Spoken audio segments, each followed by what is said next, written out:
Hey guys, welcome back to the War Room. I want to talk a little bit about the video that I put out the other day with Black Dissident and myself doing a drill, exiting a vehicle, contact front, and what was kind of going on in that. Being in your vehicle is, for most of us, is excuse me, this cough is still kicking my butt. For most of us is an everyday event, at least 5-6 days a week, pretty much guaranteed. For those of us that conceal, that is a reality and something that you need to train for. The problem with a lot of people that conceal carry, like my state, you have to have a permit to conceal carry. So they go out, they get that permit, they put their gun on them, and that's the last bit of training that they do. They never work real life scenarios. Just like with the vehicle, like Dissident and I, we done that. He went to an actual class a few months back and got some real hands-on training from experts in that field and got some real world experience per se. I have experience from military, working out of Humvees, MRAPs, ASVs, stuff of that nature, and it translates a little bit different. So he brought it in to me, and we started to work on it. And you see, we have both vehicles. They're positioned different. My Tahoe was setting long ways to the targets, and his truck was setting straight on with the targets. So we work. My vehicle's setting there. That's a parking lot. Somebody's coming up from the side. You have to exit, get out around the vehicle. We didn't shoot a video on that. You're setting in traffic, something of that nature, and somebody comes from the front of your vehicle. We were working with that. Those are things that you need to think about. In our homes, we have a plan in my house. The way our house is laid out, if somebody was to come in the door in the middle of the night, I know where I'm going. My better half knows where she's going and how that's going to be defended. If I'm sitting in here in the recliner and somebody kicks that door in, I know what's happening. We have a plan. We work the scenarios the best that we can. The same with training like we did in the vehicle. Now, we don't do any live fire in the house. I can't do that for some reason. Women, I swear. So working around the vehicle, he brought up a lot of really good points that I wasn't thinking about, aware of, or never really considered, however you want to look at it. Coming from a military aspect, when we exit a vehicle, an 1151 Humvee, that whole vehicle is armored. It's up armored. That is protection all the way around. Get in close to it. Get in front of your engine bay, in front of axles. On a Humvee, it doesn't matter if you're in front of the door. From whatever, your knees down are exposed under the vehicle, but everything up is covered by armored plating. So you have a little bit of protection. When it comes to our personal vehicles, what I had never thought of, considered, just really didn't know about, is bullets are going to pass through that. They're going to come through those doors. They may fragment a little bit, but they're going to send shrapnel. So you see us as we exit that vehicle, we shoot a few rounds with the door open, we prop that door open, and we put a few rounds down, and then we move to the back of the vehicle. But we stay off of it. We stay away from it. That way, the vehicle can take that impact, and if it does fragment anything, we're less likely to be impacted by that, take damage from that. So we try to stay off from it. Now, I know it looks like when we come around to the passenger side of that vehicle and we're shooting, it looks like that we are completely exposed. Now, we have fixed targets that can't move, okay? So we have to move to a point where we can see that target enough to get a shot on it. That's not real world. Whatever is shooting at us has the ability to move the same as we have the ability to move. But in the training scenario, we have to pull off from that vehicle. We have to go around to the side of it and be able to address that target in a stationary position. We are still fully undercover. We get a small glimpse of a 10-inch steel gong that is hanging there, and we take a shot. Very nerve-wracking when you're using your personal vehicles. We don't have a junk vehicle to, if we screw up and hit, nobody's going to care. If I screw up and I shoot out his headlight, I'm buying him a new headlight.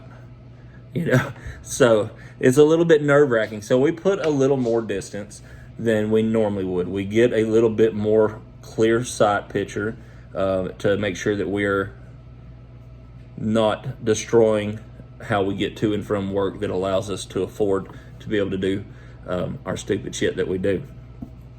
So I know it kind of looks a little off in the video, but that's what we have to work with.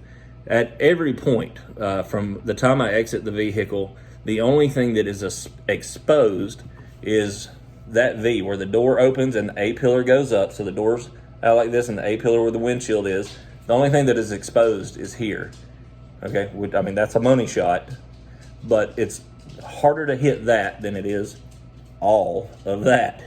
So you get that. You want to get away from that position as fast as possible. You want to put as much metal between you and whatever the hell is trying to shoot at you as quickly as you can. So with his vehicle, we move to the back. We create distance from that vehicle. That allows us to move. Now, we don't want to pop up. We want to stay in that crouched position. We want to do that crab walk, which I suck at because, well, I'm fat. I suck at the crab walk. It will absolutely destroy your thighs really quick. So I kind of do a cross step as I'm going. Black Dissonant is in a much better physical condition than I am. He is able to move in that crab walk a little bit better. You have to learn to adapt to who you are, what your capabilities are, and work on that. I still move fast enough. The problem with how I cross step is in a elevated heart rate, elevated stress level, elevated heightened awareness situation, me tripping myself up is a very real possibility. Trying to cross step, moving in that crab walk where feet are just, they never cross over one another. That is your best option.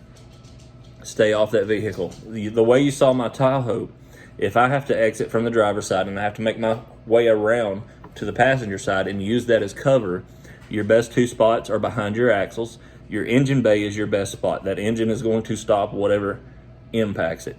The axles under the engine and at the back of the vehicle, those are thick, solid steel pieces. You have a wheel, a tire, everything that can get in the way, a frame rail that runs the whole vehicle. Anything that is thick and has the potential to stop that projectile from making it to you. Your doors, your fenders, stuff like that, those are easily penetrable. They're thin, microscopic thin. Not really microscopic, but they're thin. So you want to try to avoid those areas if possible. But when you get up to the hood where your engine is, that is your safest place, but that is also the shortest place on my Tahoe. Now I get to the back, it's taller, but it's just glass in the back. That ain't gonna do nothing for nobody. So you have to be aware of that. Like the truck I just sold, 4-door Silverado, the engine bay is the best place to be, but it's short. The bed behind the rear axle, that's the best place to be, but it's also short back there. So you have to take those things into account. You want to stay down. When you present yourself, you give the opponent or whoever is trying to attack you, do you harm, you let them know where you're at. If you poke your head up in the same spot twice, you're probably going to eat one. Move, move, move. Shoot, move, and communicate. It's one of the biggest things, especially if you have two people in the vehicle. If you have your spouse, an older child, you need to be able to communicate. You need to have words that everybody is familiar with and is going to understand. I am moving to this area and this is where you need to go. Okay, get those things on lockdown. It's sad that we have to talk about this. What are the chances of things like this happening?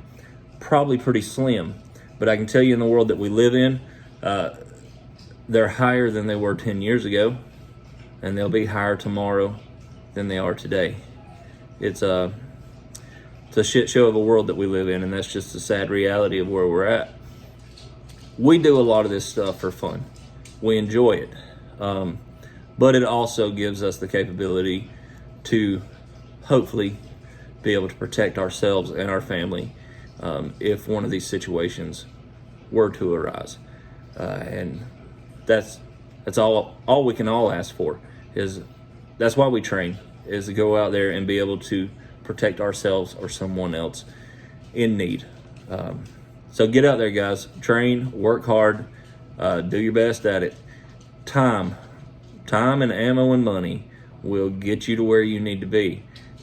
I started with pistols about 3 years ago, and I have made leaps and bounds. I am nowhere near a professional, but I am very confident in the skill set that I have because we work at it often. We do drills like that. When Black Dissonant and I hit the range, if it is just him and I, we work on our ability to be able to do what we need to do in a time of need. And then we have group days where we just burn ammo off. That happens too, because that's still fun. It's guns. Guys, that's all I got for you today. I hope you get something out of that. I got a comment on that other video. Guy liked it. Like that type of stuff. That's great. That's what we're here for. That's what we're trying to do. Black Dissonant and I are going to get together here in a couple weeks. Hopefully. We both work. I kind of work. He works a lot. So we're going to try to get together. We're going to talk about some things. Don't know what yet. Got some ideas. We're going to put something out there, and it'll be good. I mean, he does good content. I'm trying to do good content. We'll see what comes from it.